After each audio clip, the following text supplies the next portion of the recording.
الحمد لله وكفى وسلام على عباده الذين اصطفى أما بعد فأعوذ بالله من الشيطان الرجيم بسم الله الرحمن الرحيم يومئذ يصدر الناس أشتاتا ليروا أعمالهم فمن يعمل مثقال ذرة خيرا يره ومن يعمل مثقال ذرة شرا يره صدق الله العظيم وصدق رسوله النبي الكريم اللهم صل على سيدنا محمد وعلى آل سيدنا محمد وأصحاب سيدنا محمد وبارك وسلم علیہ۔ 30ویں پارے کی سورۃ الزلزال کا بیان چل رہا ہے۔ اس سورہ مبارکہ میں قیامت کے دن کا منظر بیان کیا گیا ہے کہ اس دن زمین پر زلزلہ آئے گا، بھونچال آئے گا، زمین کو زور سے ہلا دیا جائے گا اور زمین اپنے سارے خزانوں کو، سارے بوجھ کو باہر نکال دے گی۔ انسان حیران ہو کر پوچھے گا کہ اس کو کیا ہوا ہے، اور پھر اس دن زمین اپنی تمام خبروں کو بیان کر دے گی، کیونکہ اللہ کا حکم آ جائے گا، زمین بولے گی، وہ تمام اعمال جو انسان نے اس پر کیے تھے زمین ان کی گواہی دے گی۔ زمین اللہ کے گواہوں میں سے ایک گواہ بنے گی قیامت کے دن۔ اور پھر اللہ تعالیٰ فرماتے ہیں یومئذ یصدر الناس اشتاتا، کہ قیامت کے دن لوگ متفرق شکلوں پر اللہ کی بارگاہ میں حاضر ہوں گے، الگ الگ حاضر ہوں گے، یعنی کوئی جتھا، کوئی گروہ، کوئی جماعت، کوئی فرقہ، کوئی برادری، کوئی قبیلہ قیامت کے دن باقی نہیں رہے گا۔ یعنی قیامت کے دن ہر شخص نے انفرادی حیثیت سے اپنے اعمال کا جواب دینا ہے۔ دنیا میں تو پہلے قبیلے ہوتے تھے، برادریاں ہوتی تھیں، خاندان ہوتے تھے، اب یونین آ گئی، جماعت آ گئی، گروہ آ گیا، مسلک آ گیا، فرقہ آ گیا۔ اللہ تعالیٰ نے قرآن مجید میں ایک سے زائد مقامات پر یہ بات بیان فرمائی ہے کہ قیامت کے دن سب علیحدہ علیحدہ، تنہا تنہا، انفرادی حیثیت سے اللہ کی بارگاہ میں حاضر ہوں گے۔ یومئذ یصدر الناس اشتاتا، ہر کسی کو اپنے اعمال کا جواب قیامت کے دن دینا ہے، اپنی ذات کا جواب اس نے قیامت کے دن دینا ہے۔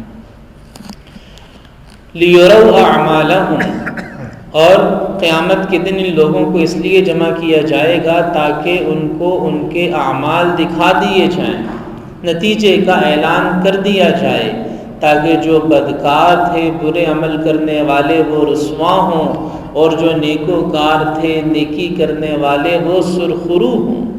نتیجے کا اعلان، لیروا اعمالہم، ان کے اعمال انہیں دکھائے جائیں گے، یعنی نتائج کا اعلان کر دیا جائے گا، جیسے تعلیمی اداروں میں نتیجے کا اعلان ہوتا ہے، کون کامیاب ہوا، کون ناکام ہوا۔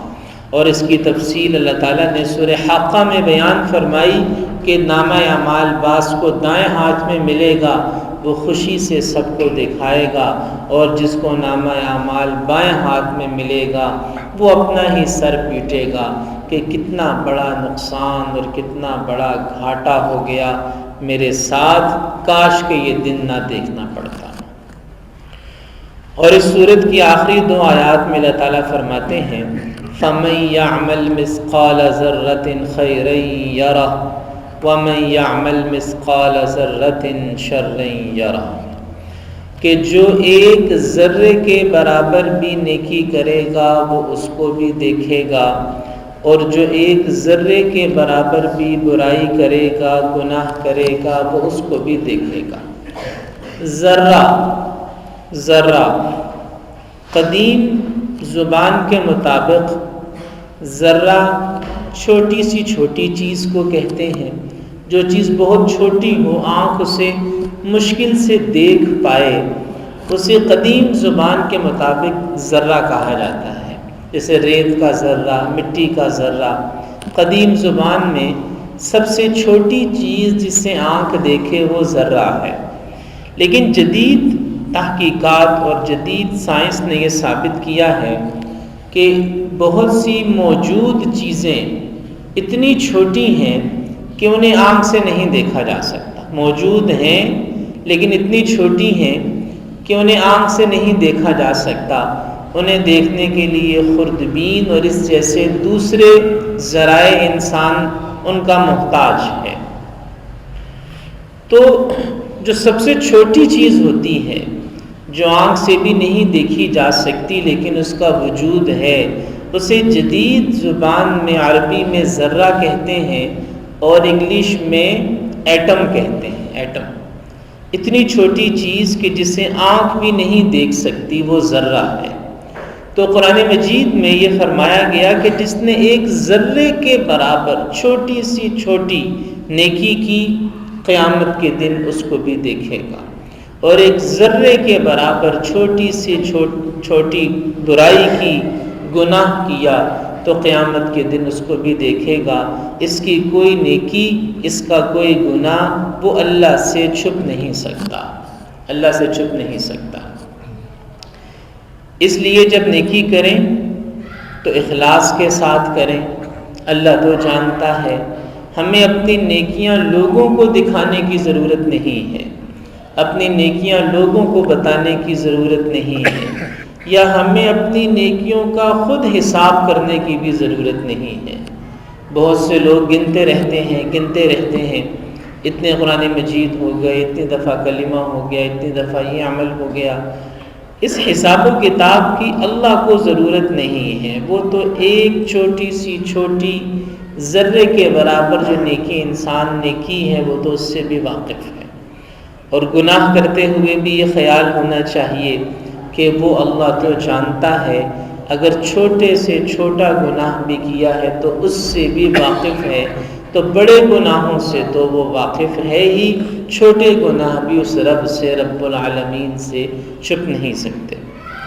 یہی وجہ ہے کہ حدیث مبارکہ میں، بلکہ بہت سی احادیث میں چھوٹے گناہوں سے بھی بچنے کی تلقین کی گئی اور چھوٹی نیکی کرنے کی بھی تلقین کی گئی. اور حدیث شریف میں آیا کہ لا تحقرن من المعروف شیئا، کسی بھی نیکی کو حقیر نہ سمجھو، معمولی نہ سمجھو. ولو ان تلق اخاک بوجہ طلق، اگرچہ کسی مسلمان بھائی کے ساتھ خندہ پیشانی سے ملنا ہی کیوں نہ ہو. اب ہم کسی کے ساتھ جب ملاقات کرتے ہیں تو اس کے ساتھ مسکرا کے ملنا، خندہ پیشانی کے ساتھ ملنا، اسے کوئی نیکی نہیں سمجھتے، یا اگر نیکی سمجھتے بھی ہیں تو بہت ہی معمولی نیکی سمجھتے ہیں. نبی پاک صلی اللہ علیہ وسلم نے فرمایا کہ اس کو بھی معمولی نیکی نہ سمجھو. اور ایک حدیث میں آیا کہ اگر تم اپنی پڑوسن کے لیے، یعنی خواتین کو خطاب کر کے فرمایا کہ اگر تم اپنی پڑوسن کے لیے بکری کا ایک جلا ہوا پایا یہ بھی اگر بھجوا دو، حالانکہ بہت معمولی سی چیز ہے، ایک بکری کا معمولی سا پایا جس کا وہ سالن بنائے یا اس کو پکائے، معمولی سا صدقہ ہے. آپ نے فرمایا کہ اس کو بھی حقیر نہ سمجھو، اس کو بھی حقیر نہ سمجھو. اور ایک حدیث میں آئے کہ کھجور کا صدقہ کرنے کو، اتقوا النار ولو بشق تمرہ، ایک کھجور کا صدقہ کرنے کو بھی معمولی اور حقیر نہ سمجھو. تو چھوٹی سی چھوٹی نیکی اور چھوٹے سے چھوٹا گناہ اسے بھی معمولی نہیں سمجھنا. کیا معلوم یہ چھوٹی سی نیکی قیامت کے دن نجات کا ذریعہ بن جائے، اور کیا معلوم یہ چھوٹا سا گناہ جسے انسان چھوٹا سمجھ رہا ہے. بعض اوقات ایک انسان کسی گناہ کو چھوٹا گناہ سمجھ رہا ہوتا ہے، لیکن اللہ کے نزدیک وہ بہت بڑا گناہ ہوتا ہے.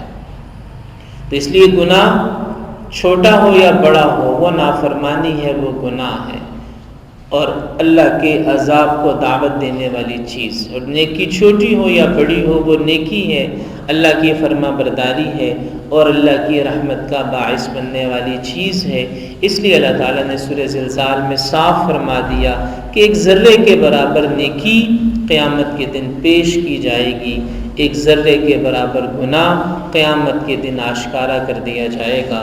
اللہ تعالیٰ ہمیں قرآن مجید کو سمجھ کر اس پر عمل کرنے کی توفیق عطا فرمائے۔